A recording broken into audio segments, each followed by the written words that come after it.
We're doing this video, the evolution of man, and this is not something that we're talking about with the evolution of man. I know it sounds funny, but we're not talking about Darwin's theory and that like that. We're talking about a man and growing from a boy to a man. Now, uh, it's going to probably be parts, so this is part one. We're just talking about a man and how it's different for a man to grow and become responsible in life if both parents or both parties are not present.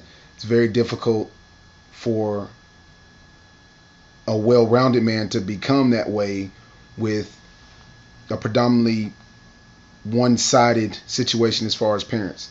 Men need examples, um, and we need reprimand the right ways for us to be molded correctly. A man understands this.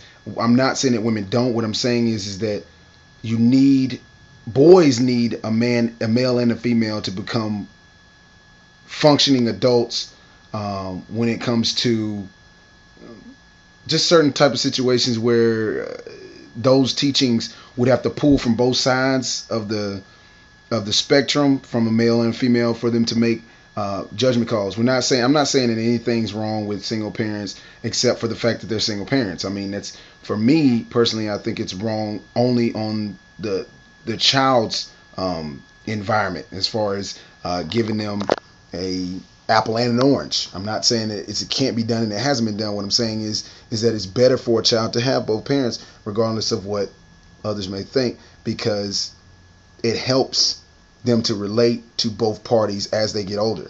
Now, talking strictly to young boys, they need mother in the earlier parts of life, just like a lot of animals, for nurturing and to know that they're safe and secure. But the man steps in is where they find out what their duties are in life and what they're expected to, what the bare minimum is for um, them being a man, and what's expected in them regardless, and what they should expect from themselves. Moms